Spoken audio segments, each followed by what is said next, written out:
Sekarang bagaimana cara kita mendapat Lailatul Qadar? Ibadah-ibadah apa saja yang bisa kita lakukan agar bisa mendapatkan Lailatul Qadar? Rasulullah mengatakan iltamisuha, carilah. Rasulullah dalam riwayat yang mengatakan taharrau Lailatul Qadar, itu carilah sama. Iltamisu taharrau yaitu carilah. Seriuslah mencari malam tersebut. Dan ini adalah kesempatan bagi kita untuk dapat pahala sebanyak-banyaknya di malam tersebut ya. Baik, tentunya secara logika sederhana Lailatul Qadar akan dialami oleh seluruh manusia. Malam tersebut dialami seluruh manusia. Sebagaimana bulan Ramadan adalah bulan yang dialami oleh seluruh manusia di negeri Islam, negeri kafir, negeri mana saja. Cuma yang dikatakan yang bisa beruntung adalah yang mencari keberkahan di bulan tersebut. Kalau seorang mendapat bulan Ramadan tapi dia tidak beribadah, maka celaka bagi dia, malah celaka baginya. Sebagaimana sabda Nabi SAW, ragima'an man adraka Ramadan fansalakha falam yukfar lahu. Merugi dan merugi seorang yang mendapati bulan Ramadan sebulan penuh, lantas Ramadan pergi dan dia tidak diampuni. Artinya ada kesempatan beramal namun dia cuekin dan dia tidak diampuni, berarti dia hamba yang celaka. Sama Lailatul Qadar melewati siapa saja, semua melewati. Maka dosanya lebih berat daripada bermaksiat di Jakarta, Depok dan Bogor, Jabodetabek. Maka demikian pula bulan Ramadan, bulan yang mulia, tapi bermaksiat di bulan Ramadan tidak seperti bulan yang lain. Hanya orang yang beruntung yang bisa mengambil keberkahan di bulan Ramadan dengan beribadah di bulan tersebut. Lailatul Qadar akan dialami oleh seluruh manusia. Tapi siapakah yang mendapatkannya? Yang mencarinya. Mencarinya maksudnya apa? Beribadah di malam apa? Tersebut. Beribadah di malam tersebut dengan ibadah yang optimal. Tentunya kita akan menyebutkan ibadah-ibadah yang mungkin dilakukan agar kita mendapat taufik ketika di 10 hari terakhir. Di antara ibadah yang sangat dianjurkan adalah i'tikaf. I'tikaf, tapi bukan syarat dapat Lailatul Qadar harus i'tikaf. Tapi kita bilang inilah kondisi yang prima, yang terbaik seorang mencari Lailatul Qadar dengan i'tikaf. Sebagaimana dilakukan oleh Nabi dan para sahabatnya. Nabi i'tikaf bahkan pernah sebulan. Nabi cari karena Nabi dilupakan Lailatul Qadar. Nabi i'tikaf 10 hari pertama. Kemudian ternyata belum ada kabar dari Jibril Lailatul Qadar. Maka Jibril kesampaikan, ya Rasulullah, ya Muhammad, innal ladzi tatlubuhu amamak, yang kau cari masih di depan. Akhirnya Rasulullah SAW i'tikaf lagi 10 hari yang kedua, para sahabat ikut lagi. Ternyata belum ada. Jibril datang lagi, innal ladzi tatlubu amamak, yang kau cari itu Lailatul Qadar di depan lagi. Akhirnya Rasulullah SAW i'tikaf lagi sampai 10 hari terakhir. Rasulullah SAW pernah i'tikaf sebulan penuh dalam rangka mencari apa? Lailatul Qadar. Kalau ini tidak penting, kenapa Rasulullah SAW sampai seperti itu? Karena penting, satu malam seperti 83 tahun lebih. Siapa yang ingin menyia-nyiakan kesempatan besar tersebut?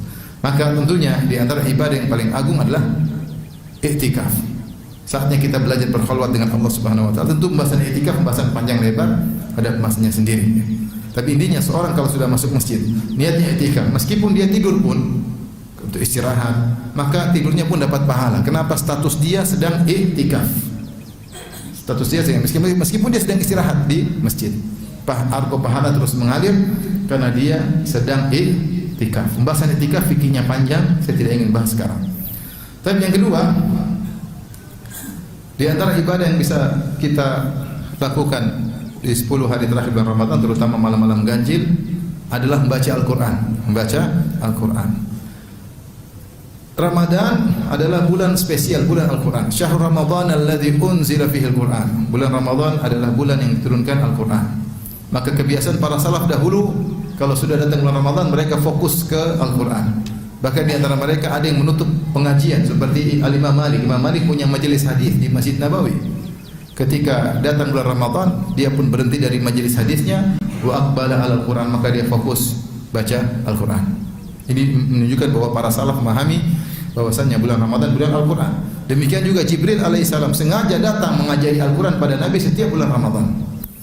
Jibril datang kemudian mengajak Nabi murajaah sebulan penuh baca Al-Quran.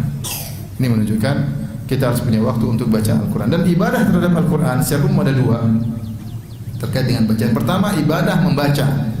Yang kedua, ibadah mentadaburi. Hendaknya kalau bisa digabung dua-duanya lebih baik. Kalau tidak, maka waktu khusus untuk baca, waktu khusus untuk tadabbur. Al-Quran di antara ibadahnya membaca. Rasulullah mengatakan, ya iqra'ul Quran, bacalah Al-Quran. Sungguhnya apa?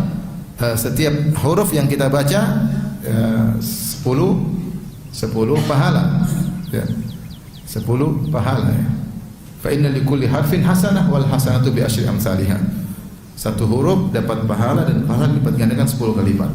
La aqulu alif lam mim harfun. Aku tidak mengatakan alif lam mim satu huruf, walakin alifun harfun, lam harfun, mim harfun. Alif satu huruf, mim satu huruf, lam satu huruf, mim satu huruf. Maka kalau kita baca alif lam mim dapat 30 pahala. 30 pahala. Pahala membaca. Makanya ketika para ulama menyebutkan apa bedanya hadis qudsi dengan Al-Quran. Hadis qudsi firman Allah juga, Al-Quran firman Allah. Bedanya kalau hadis qudsi la yuta'abbadu bi tilawatihi. Tidak dapat pahala dari bacaannya, tapi sekedar dapat pahala menuntut ilmu, paham? Tapi kalau Al-Quran bacanya sendiri dapat apa? Pahala. Bacanya sendiri itu hanya untuk Al-Quran. Kita baca hadis, kita baca buku ilmu, kita tidak dapat baca pahala secara khusus bacaannya, tapi karena itu menuntut apa? Ilmu, tidak dapat pahala umum. Tapi Al-Quran dibaca, setiap huruf itu ada pahalanya. Maka di antara ibadah adalah membaca Al-Quran. Tentu baca Al-Quran dengan tajwidnya dengan baik. Di antara ibadah yang lebih agung dari sekedar membaca adalah tadabbur. Kata Allah, afala yatadabbaruna Al-Quran. Maka jangan lupa kenapa mereka tidak mentadabburi Al-Quran. Allah mencela orang-orang musyrikin karena mereka tidak mentadabburi Al-Quran. Maka perlu kita untuk sisihkan waktu tadabbur Al-Quran. Baca buku tafsir, kalau enggak baca terjemahan, sehingga setiap kita baca ayat kita berusaha memahami maknanya. Dan itu di antara cara paling mudah menambah keimanan. Atau kalau enggak antum putar YouTube ya tentang kajian tafsir. Kajian apa? Tafsir. Saat hari ini saya mau dengar juz amma. Saya mau khatam juz amma selama 10 hari terakhir atau selama Ramadan. Baca satu hari dengar kajian satu surat misalnya. Ini menambah iman. Oleh karenanya Al-Quran kita beribadah dengan Al-Quran dengan membacanya dan juga mentadabburinya. Bahkan Al-Imam Ibnu Qayyim berkata, tadabburi ayatin wahidatin ya atau qiraatul ayatin bitadabburin wahidatin bitadabburin wa ta'aqqulin wa tafahumin khairun min khatmah bila tadabbur. Membaca satu ayat saja dengan tadabbur, berusaha memahaminya, berusaha apa maksud ayat ini lebih baik daripada khatam Quran namun tidak dipahami. Ada yang mengatakan, Ustaz, Imam Syafi'i disebutkan bulan Ramadan sehari khatam 2 kali.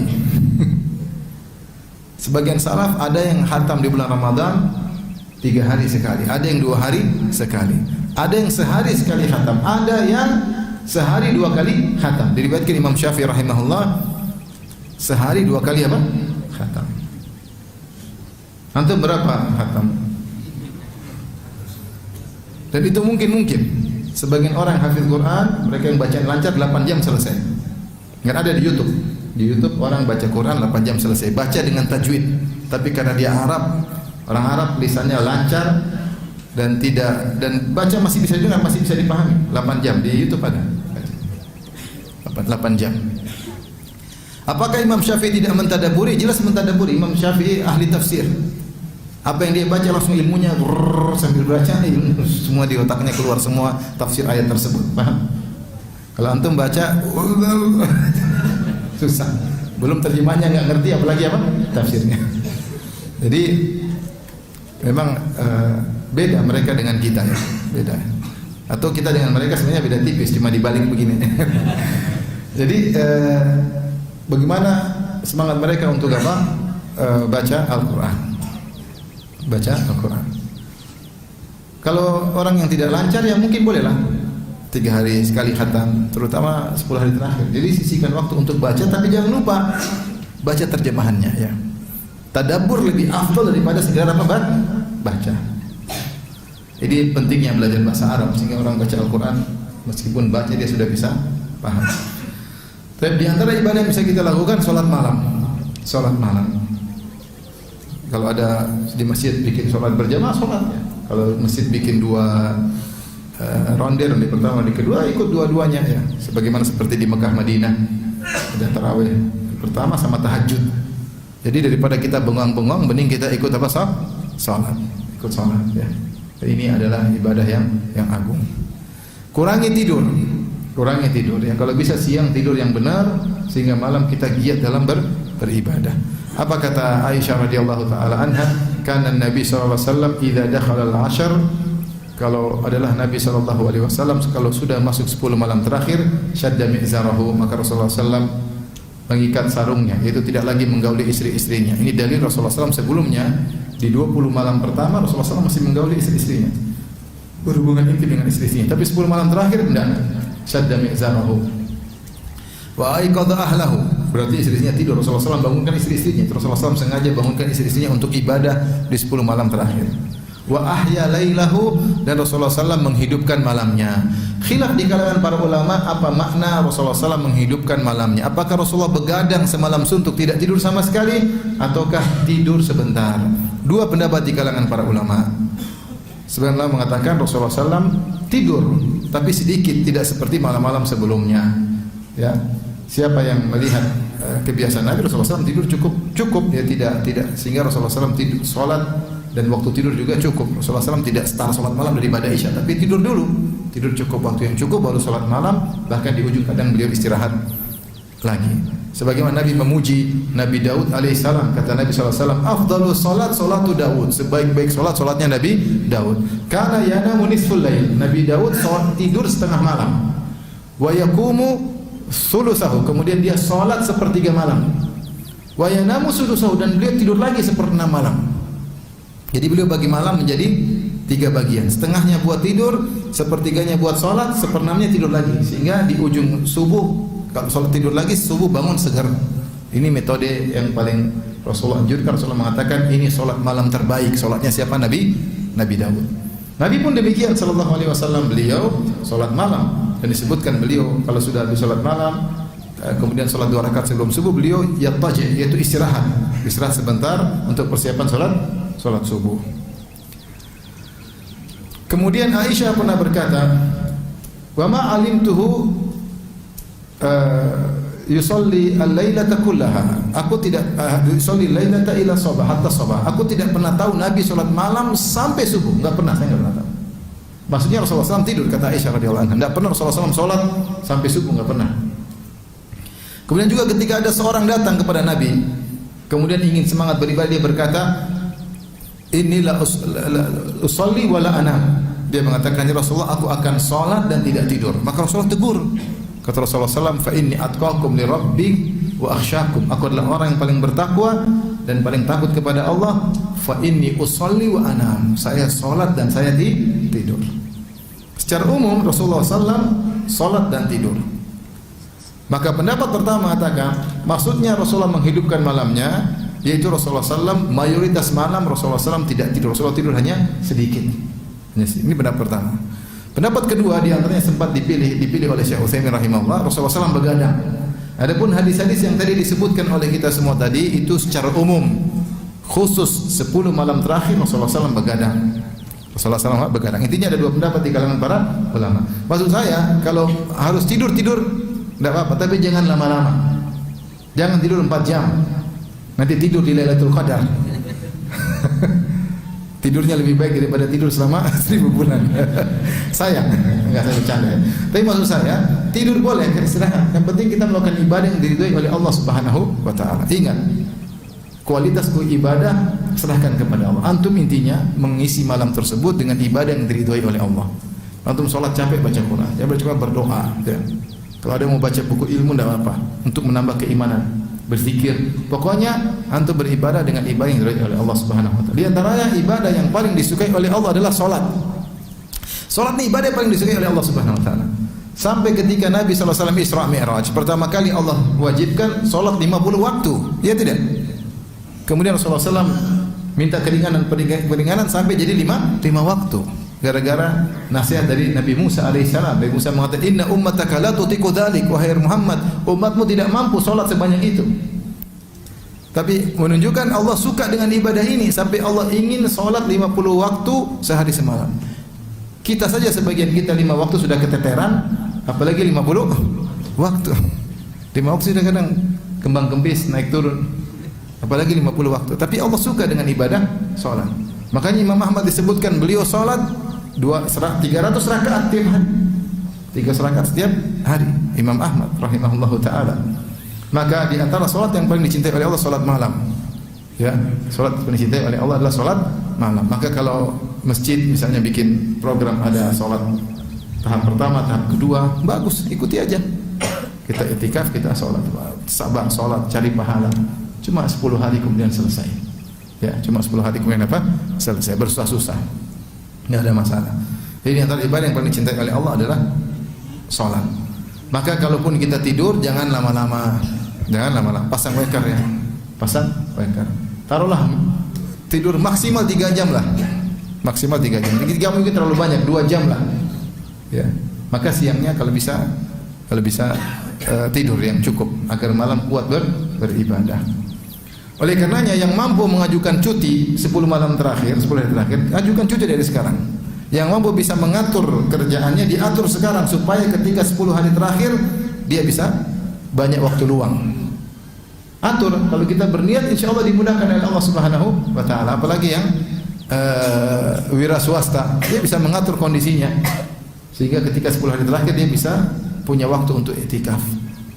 Kalau kita enggak berniat ya enggak bakalan iktikaf, Harus punya punya cita-cita yang tinggi, semangat yang tinggi, maka Allah akan mudahkan kita bisa iktikaf. Apalagi yang pengangguran, iktikaf mudah. Di masjid juga gratis, alhamdulillah. Udah iktikaf aja. Kemudian jangan lupa untuk bisa kita maksimal 10 hari terakhir. Kalau punya uang tentunya, siapkan beli makanan, beli keperluan lebaran sebelum masuk 10 hari terakhir. Dan ini subhanallah, waktu saya di Madinah, khatib itu menyampaikan nasihat tersebut. Saya dengar. Khatib mengatakan kepada misalnya Jumat terakhir sebelum 10 terakhir, mereka ingatkan, wahai jamaah, sebentar lagi beberapa hari lagi 10 hari terakhir. Jangan lupa yang perlu beli sekarang. Beli makanan masukin di kulkas untuk keperluan apa? 10 hari. Ya. Mau beli baju lebaran beli sekarang. Jangan beli nanti pas malam 27. Beli sekarang. Itu yang punya duit. Kalau nggak punya duit ya sudah. Mau apa lagi? Kalau yang punya duit beli sekarang, masukkan ke kulkas ya. 10 hari terakhir tanggal berapa? Kira-kira Ramadan, sebentar. Kira-kira tanggal 30 Maret. Gaji sudah keluar kan? Berarti gaji tanggal 25 kan? Tanggal 25 itu ente dapat gaji, beli baju lebaran, beli keperluan, istri nggak usah keluar di mall, mau beli apa? Beli makanan masukin di kulkas, ikan semua, daging masukin di freezer. Sehingga 10 hari tidak sibuk mana-mana. Masalahnya sebagian orang 10 hari terakhir iktikaf di masjid, sebagian orang iktikaf di mall. Cari apa? Cari baju, cari ini, cari anu. Maka harus di manage. Kalau tidak di manage nggak bakalan bisa. Dari awal kita bilang anak-anak sama istri, beli sekarang ini. Kalau ada uang suruh beli sekarang sebelum masuk 10 hari terakhir sehingga semua sibuk untuk beribadah 10 hari terakhir. Tapi di antara ibadah yang dianjurkan kita lakukan adalah berdoa. Banyak berdoa. Makanya karena doa di Lailatul Qadar mudah dikabulkan, Aisyah pernah bertanya kepada Nabi, "Ya Rasulullah, in alimtu anna al-laila Lailatul Qadar, madza aqulu fiha?" Ya Rasulullah, kalau aku tahu suatu malam Lailatul Qadar, apa doa yang aku ucapkan? Kalau saya tahu suatu malam Lailatul Qadar, apa yang aku ucapkan ya Rasulullah? Menunjukkan Aisyah tahu ini malam spesial, sehingga dia ingin Nabi pilihkan kepada dia doa yang terbaik. Karena doa di malam tersebut mudah dikabulkan. Maka Rasulullah SAW mengatakan, "Quli Allahumma innaka afuwun tuhibbul afwa fa'fu anni." Ya Allah, sungguhnya Engkau adalah Maha Pengampun dan Engkau mencintai pengampunan, maka ampunilah aku. Maka banyak berdoa, dan di antara doa-doa yang kita baca doa tadi, Allahumma innaka afuwun tuhibbul afwa fa'fu anni. Boleh doa-doa yang boleh. Tapi doa yang terbaik doa ini. Karena doa yang dipilihkan oleh Nabi buat Aisyah radhiyallahu taala anha. Keselamatan di malam tersebut sampai fajar. Nah, kalimat hatta ini ada dua kemungkinan. Sampai fajar, apakah sampai menjelang fajar atau fajar ikut masuk? Paham? Misalnya saya berkata saya berjalan sampai Bandung, apa maksudnya sampai saya tiba di Bandung atau menjelang tiba di awal Bandung? Paham? Maka sebagian ulama berpendapat hatta maksudnya fajar masuk karena malaikat ikut menghadiri salat apa? Fajar. Maka jangan sia-siakan, maka seorang beribadah jangan lupa salat berjamaah di malam tersebut karena Lailatul Qadar startnya mulai matahari terbenam dan terbenam mulai dari maghrib, isya sampai salat subuh. Salat subuh selesai baru malaikat pada naik sehingga keesokan harinya matahari tidak begitu terik. Jadi jangan lupa ini di antara ibadah yang agung. Di antara ibadah yang agung juga yang bisa kita lakukan adalah bersedekah. Bersedekah memberikan banyak yang bisa kita lakukan. Membelikan apa namanya membuat buka puasa di malam tersebut karena buka puasa setelah azan atau belum? Setelah azan berarti kan sudah malam kan? Nah, orang lagi sedekah buka puasa malam-malam ganjil saya yang tanggung buka puasa, jangan cuma bagian airnya ya, semuanya buka puasa. Jangan lupa sahur juga tuh malam, iya enggak? Jadi jangan lupa sedekah, di antara sedekah buka puasa, sedekah buat apa? Sahur. Ini di antara ibadah yang dicintai. Makanya kata Ibnu Abbas radhiyallahu taala anhuma, kana Nabi sallallahu alaihi wasallam ajwadan nas. Rasulullah adalah orang yang paling dermawan. Wa kana ajwadu ma yakun fi Ramadan. Dan Rasulullah SAW di puncak kedermawanan ketika bulan Ramadan. Hina yalqahu Jibril fayudarisul Quran. Kapan ketika Nabi bertemu dengan Jibril, lalu Jibril ngajarin Al-Quran kepada Nabi. Kata para ulama di antaranya Ibnu Al-Mulaqin, karena Nabi ketika baca Al-Quran bersama Jibril, maka seluruh benar-benar maknawiyat itu tentang akhirat begitu mendalam lagi kepada Nabi, sehingga jadilah dunianya ringan di mata Nabi SAW, sehingga dia lebih dermawan daripada sebelumnya. Bahkan kata Ibnu Abbas tentang bagaimana kebaikan Nabi di bulan Ramadan, kata Ibnu Abbas, kebaikan Rasulullah SAW itu lebih cepat daripada rihul mursalah, ya. Lebih cepat daripada angin yang berhembus, ya. Ya. Kenapa dikatakan kebaikan Nabi lebih baik daripada angin berhembus? Karena angin berhembus itu sifatnya dua, cepat dan menyebar. Cepat dan apa? Menyebar. Maka kebaikan Rasulullah ketika di bulan Ramadan itu sangat banyak dan menyebar, cepat dan menyebar. Cepat dan menyebar. Sehingga kata Ibnu Abbas, kebaikan Nabi lebih cepat daripada angin yang berhembus. Itu kinayah dari cepat dan menyebar. Maka jangan lupa malam-malam ganjil kita bersedekah. Dan sekarang mudah kalau kita mau bersedekah. Tinggal buka HP, tinggal klik kan, tinggal buka tante 2 nolnya berapa ini? Cewek kita bawa di masjid. Begitu lihat malam Lailatul Qadar. Ini cewek lebih baik daripada 1000 bulan. Jangan. Medsos sudah kurangi. Nanti aja habis lebaran baru medsos lagi. Sekarang jangan bermedsos. Kapan lagi kita mau fokus kepada Allah Subhanahu wa taala? Dan hakikat i'tikaf kata Ibnu Rajab, qatul alaik anil khalaik wa ittisalu li khidmatil khaliq. Memutuskan segala relasi dengan makhluk dan connecting dengan Allah, itu hakikat dari i'tikaf. Maka berusaha di malam-malam ganjil kita fokus kepada Allah. Jangan sibuk main HP. Udah baca Quran. Kita punya target, saya malam ini pengin baca 3 juz, bisa, enggak bisa. Kalau mau, kalau enggak mau ya memang enggak bisa. Toh kita hidup cuma sekali. Nanti kita menyesal pada hari kiamat kelak. Ada orang-orang yang mungkin kita rendahkan, ternyata dia tinggi kedudukannya di akhirat kelak. Allah berfirman dalam surat Al-Waqi'ah, "Idza waqa'atil waqi'ah, laisa li waqatiha kadhibah, khafidhatur rafi'ah." Jika terjadi hari kiamat, tidak ada yang bisa mendustakan terjadinya hari kiamat. Hari tersebut merendahkan dan meninggikan. Sebagian ahli tafsir menafsirkan khafidhatur rafi'ah, hari kiamat itu merendahkan dan meninggikan, maksudnya merendahkan orang-orang yang dahulu disangka tinggi ketika di dunia. Orang sangka dia hebat, ternyata di hari kiamat rendah. Rafi'ah, ada orang-orang yang disangka rendah ketika di dunia, ternyata tinggi pada hari kiamat. Kenapa? Karena dia beribadah kepada Allah.